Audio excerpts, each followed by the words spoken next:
All right, you guys asked for an example of a Dorothy story. So here's a follow-up video telling you a recent Dorothy story I told my kids at bedtime.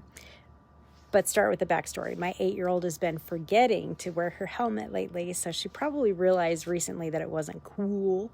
So here's an example of a Dorothy story I told to kind of help teach her to remember to wear her helmet. But it also teaches one of our values, which is that sisters and friends take care of each other, even if it means that they don't win, right? So in the story I tell them, when I'm talking to them, I use their real names, but I've actually changed their names on here for their privacy. All right, so here it is. It was race day in the kingdom, and everyone had gathered at the top of Castle Hill. The whole kingdom was buzzing with excitement. At the starting line, Mary put on her helmet with a click. Beth double-checked her helmet and tightened it up, and Cinderella gave hers a final tug and nodded. The crowd cheered.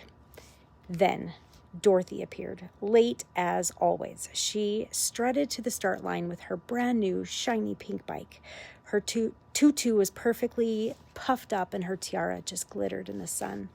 From the tower of the castle, her mother called out, "Dorothy, don't forget to wear your helmet." Dorothy put the helmet loosely on top of her head and replied, "Of course, mother dearest, safety first." And then she rolled her eyes. And as soon as her mother turned away, Dorothy yanked off the helmet, threw it in the bushes, and muttered, "Helmets are for peasants. Princesses wear tiaras." And then she put her tiara back on her head. Cinderella frowned. "Dorothy, that's not wise. This hill is very dangerous." Beth warned, "It's not about your hair, it's about your head." And Mary pleaded, "Please, Dorothy, we want you to be safe." Dorothy cackled, basking in the cheers of the crowd. "When I win this race, you'll all see that helmets are for losers," Dorothy said. Just then, the trumpeter raised his horn and the crowd went wild. The royal horn went and the race began. Off they went. The roar of the crowd shook the air. The girls shot down the hill. Wheels were spinning. Dorothy pedaled like a maniac, tutu flapping in the wind, shrieking, "Make way for your future queen!" That's when it happened. Mary's wheel clipped a rock. Kabam! Her bike flew sideways and she tumbled head first onto the cobblestone. Clonk! She smacked her head on the ground, scraping her head across the pavement. The crowd gasped. Beth and Cinderella skidded to a stop, leaping off their bikes. "Mary, are you okay?" Beth cried, helping her sister up, brushing her off and giving her a big hug. Mary groaned, rubbing her helmet. "Oh, it's such a good thing I wore this. My head's just fine. It's just a little dirt." The crowd roared with approval, clapping wildly as Mary courageously got back on her bike to finish the race. Even the queen stood up and cheered for her. But just then, Dorothy zoomed past them, laughing cruelly.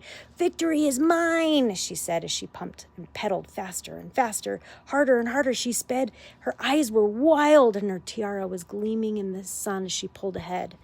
But just then, her wheel slammed into the rock of doom. Kabam!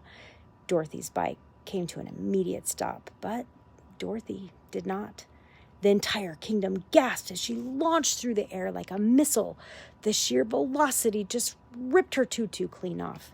Arms and legs were flailing wildly as she flew through the air with her tiara spinning. What goes up must come down. Crash!